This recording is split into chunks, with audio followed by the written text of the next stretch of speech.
Hello, everyone. I'm delighted today to introduce Hans Feil, the CEO of Etulipa. It's going to be a massively great presentation, very interesting, as he will tell us about their auto display that runs forever on solar energy. Hans, over to you.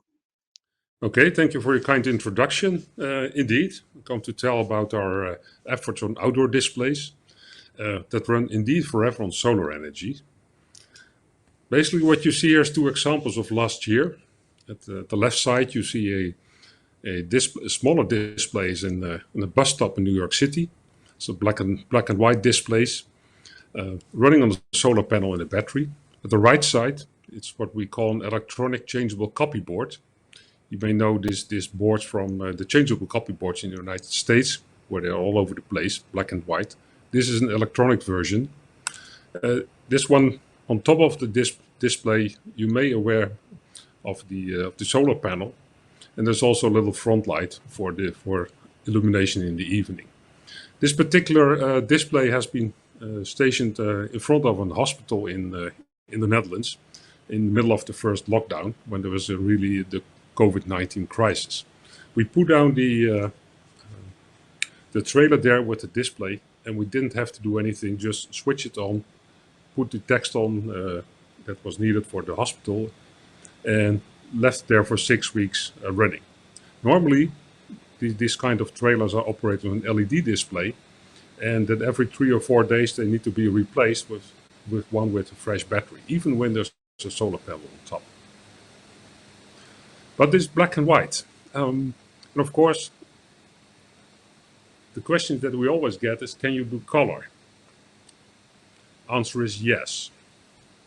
In fact, we did color for a long time ago already, but in the meantime, we are developing and manufacturing in the meantime color panels.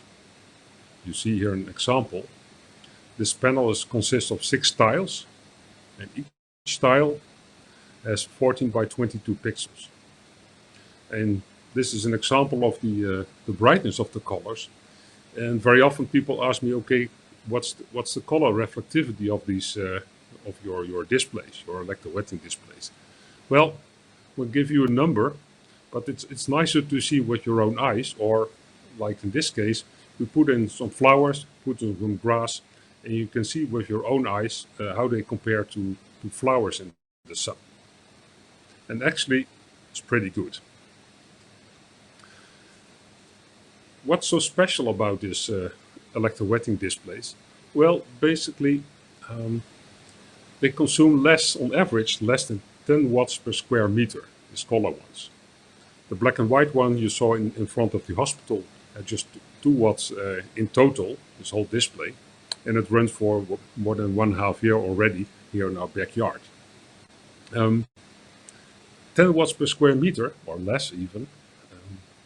Why is that important? Well,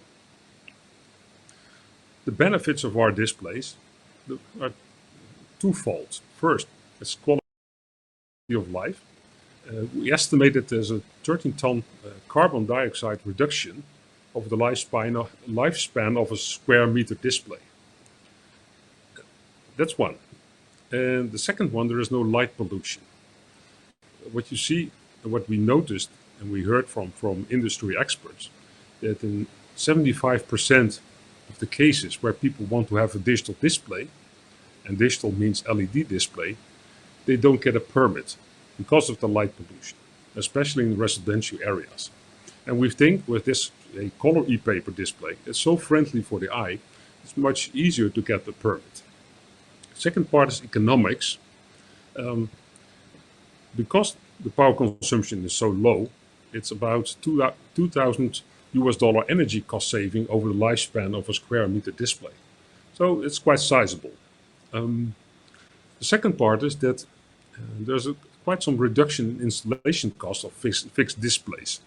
For instance, this bus stop in New York, typically if it's operated with an small LED displays for as countdown clocks, the whole unit, not only the LEDs, but the whole bus stop and installation, it's about $20,000. The solution that I showed you on the first slide is about $12,000, including the solar panel and the battery, just because there's a lot of reduction in installation cost. The third part is reduction in operation cost of mobile displays. The display that we showed on the trailer, as I mentioned, when it's operating with an LED display, every 3 or 4 days the battery is empty and the whole thing has to be replaced. Even when when you see LED displays with solar panels, well, very often it doesn't really help. So this is our huge benefits.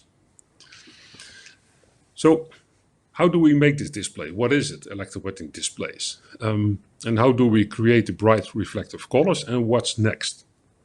Well, electrowetting display technology, what you see here is a water droplet on a hydrophobic surface. And hydrophobic surface is like a Teflon kind of material.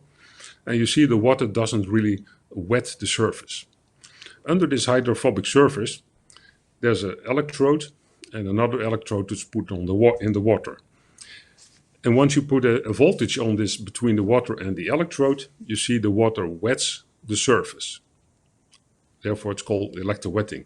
And this effect, electrowetting, is more than a century old. So that's not new. But what we do, we make pixels. So what you see here is 2 glass plates.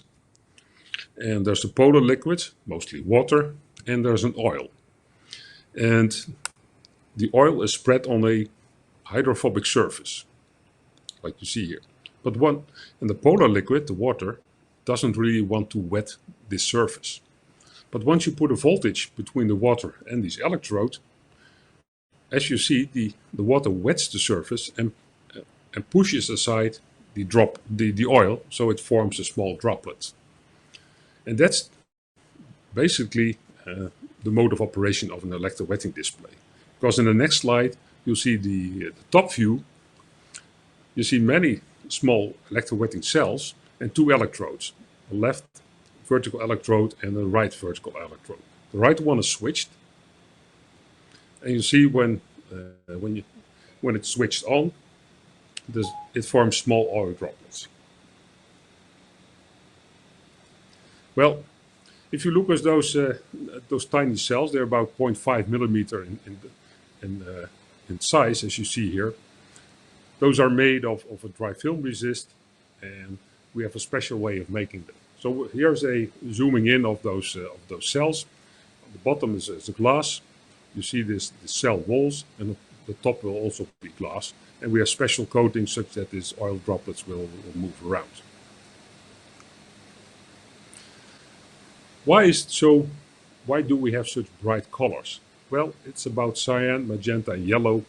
It's all about mimicking color printing. You know from your own inkjet printer that you have cartridges with cyan, magenta, and yellow oil.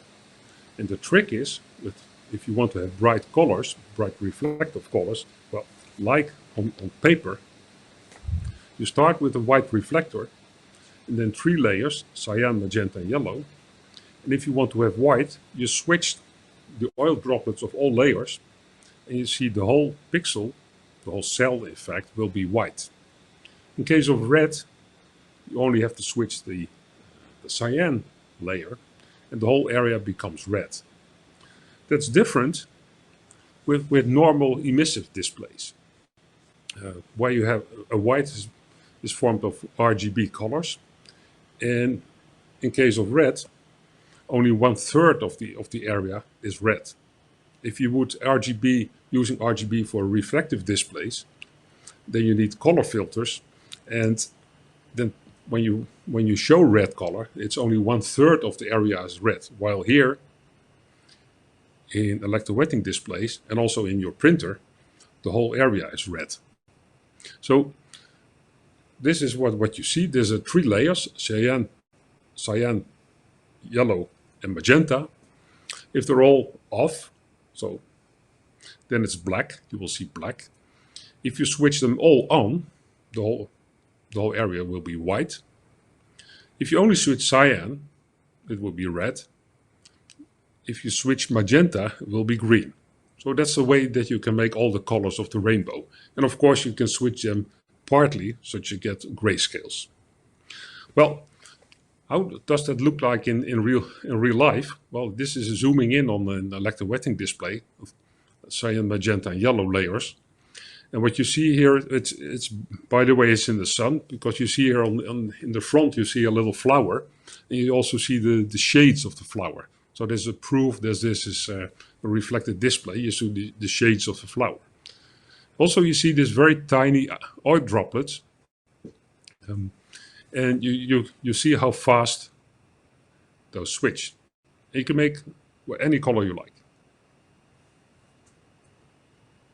So what's next? What are we going to do? Well, this is what we are building right now. The same size of the display that you saw in the front of the hospital, but then in full color and with the solar panel and on a trailer.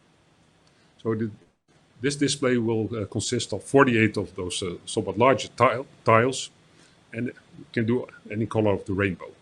So this is what we are up to today, and we think by the end of the summer we will have here in the garden showing this display to any visitor who wants to see it. So you're all welcome to visit us to look at it with your own eyes. It's really different from emissive displays.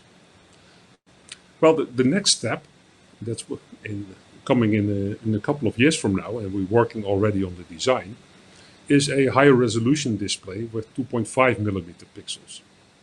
So this one was with 10 millimeter pixels, and this is 2.5. So also we will make the tiles 4 times as big as the tiles that we use for the 10 millimeter display, and thinner seams. But the dream, in fact, is this, where we have large areas and that we can completely cover with our display panels. And will be really different from LED displays where you can do wallscaping, because those are emissive and quite intrusive. Sometimes you like it for festivals and etc. But very often when you have these architectural structures and facades of buildings, you really need bright reflective display for beautiful colors, but very friendly to the eye. So this is our dream, and I hope that we will realize in a couple of years from now. Thank you for your attention. So, of course, anybody who has questions can add them to the session chat. I will go ahead. Andy Cooper has multiple questions. So let's start with the first one. How are you controlling the on droplet position within the cell, or is this random? No, it's not random. What we do is that in this hexagon, the bottom layer is ITO, so transparent electrode. And what we have done in the center of the electrode, there's a cutaway, so there's no ITO. And all the droplets will be centered in the center of the hexagon, because that's the lowest energy position for an oil droplet. So we have very much control of the position of the oil droplet. Thanks, Andy. I hope this helped. Another question from Andy: is the drive film black to avoid crosstalk effect in stacked subtractive color mode? Let me see. Is the drive film black? The walls are transparent, the cell walls, the dry film cell walls, and in fact there is no real crosstalk effect in the stack mode. That's fully negligible. Thanks.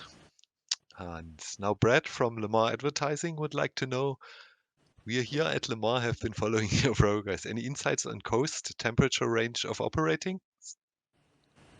The temperature basically for outdoor displays, that's the biggest challenge. There are 3 things: low temperature, high temperature, and solar resistance. And we manage all. So we can go to minus 30 degrees Celsius. In fact, with this with the polar vortex in South Dakota, we had a display there that survived the vortex, so no problem. So they typically tested at minus 30 degrees Celsius, a little bit slower than at room temperature, but still running quite well. And on high temperature, we test them to 80 degrees Celsius, but our operating temperature, we feel comfortable with 60 degrees Celsius. And cost, there's insight on cost, but today we are producing in low volume, so that's would be really be silly. But we think we can go even below typical e-ink display prices, but then full color. So that's and I love to talk about cost and cost development, but that's not in this audience. That because there are too much detail in there. Brad, you follow up with Hans about the cost afterwards. Yeah. Santiago Cartamil would also like to know something. What is the smallest pixel size your electro wetting tech can reach? That's Andy Cooper? Oh no, that's No, Santiago. exactly, Santiago. That's well. I think that the pixel size, if you depends on the thickness of the stack. You have a cyan, magenta, and yellow stack, and typically the pixel size should not be smaller than the thickness of the stack. So, and the thickness of the stack is typically around 3 millimeter in our case. So, we think we can go down to 2.5 millimeter, but if you would go smaller, then you get parallax. That means that, say, the incoming light would cross several neighboring pixels before they come to the reflector and reflect back to your eye, and then you get mixing of colors at the end zone, at the sides of the pixels. So typically, therefore, 2.5 millimeter with the glass thickness that we use, we feel comfortable with that. The 10 millimeter that we have, what I showed the movie, then you don't see any parallax. There's no problem. Great. Santiago, if you have follow-up questions, feel free to shoot them in the chat. Andy would like to know how thick are the cells? What is the main difference between your technology and previous Samsung Liqua Vista? That's well, it's a good question. What we aim at is outdoor application, which allow for larger pixels. The cell thickness is so the thickness of the cell wall are 0.1 millimeter, so 100 micron high. You saw these hexagons, these walls, is 100 micron. The glass is what we use here is 0.5 millimeter, so the whole stack is 1.1 millimeter per color. And you have to stack them on top of each other. The real difference in our cases with Liquid Vista Samsung is they were aiming for very small pixels, which give you the problem that you also have to make the stack thinner, and the biggest trouble is for electrowetting displays is that the insulators that you use are good enough that you do not get any leakage, no pinholes in the insulators, etc. And we have relatively thick insulators with special chemistries, such that still at limited voltages we get good small oil droplets moving. I'm happy to elaborate more on this, well, on the technology details, but it's a little bit too far for this audience, I think. Hans, well, then we go over to Fraunhofer AIP in Germany. Johann would like to know, first of all, thanks for the talk, very interesting technology. And you see it, can you also make semi-transparent displays with this? Yes, yeah, yeah. What, plain and Yeah, simple? if you don't have a reflector and just go in transmissive mode, then it's sort of semi-transparent. But yeah, Very good. Now, a question from yeah. There's a the, or do you want to elaborate more? no. Go ahead.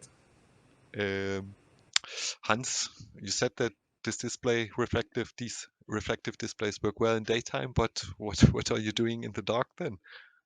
Well, with this black and white one, we had a front light, so a LED strip illuminating the front. But with the color versions, we between between the yellow layer and the white reflector, we have a light guide, such that we have a normal LCD backlight, so to say. And it's very thin, and we can use the backlight very well. It looks good. And it doesn't consume very much power because we only have to switch it on in the dark. And then it's like with the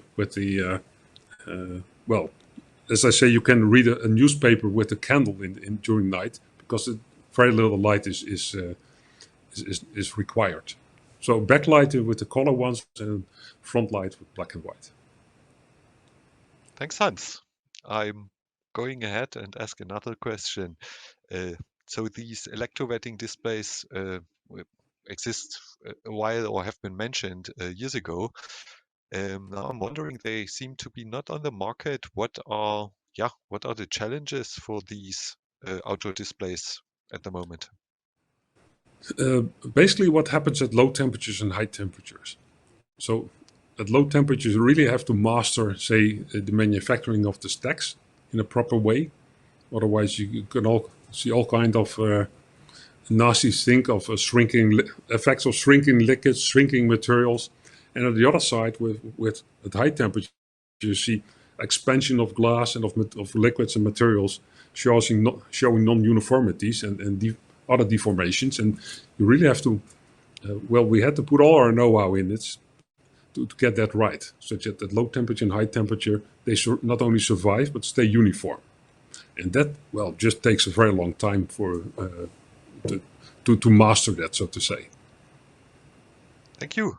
Patrick would like to know, what is the average power consumption per square meter when all cells are on? Uh, Typically, for the color ones, typically 5 watts per square meter. It doesn't really matter too much if all cells are on or off because we're using AC power, so that we're switching all the time, even when it's when the cells are on. It's not just one switch and that's it. It's in AC mode. So on average, it's typically when all on are 5 watts per square meter. Thank you, Hans. So at the moment, plenty of questions, no more coming in. I would like to thank you for the very interesting presentation. Good work. Well done. Thank you. And also, thank you for making the time to speak at our event, Hans. Yeah, Pleasure well, having you on board. I was very happy to do so and hope to join next time. Well, maybe in real life after COVID-19. Yeah, We definitely hope so. yeah. Anybody who would like to get in touch with Hans, of course, use the internal messaging system. He would be delighted to catch up with you all. And with that, Hans, thanks again and Okay. see you around. Okay, bye-bye. Bye bye.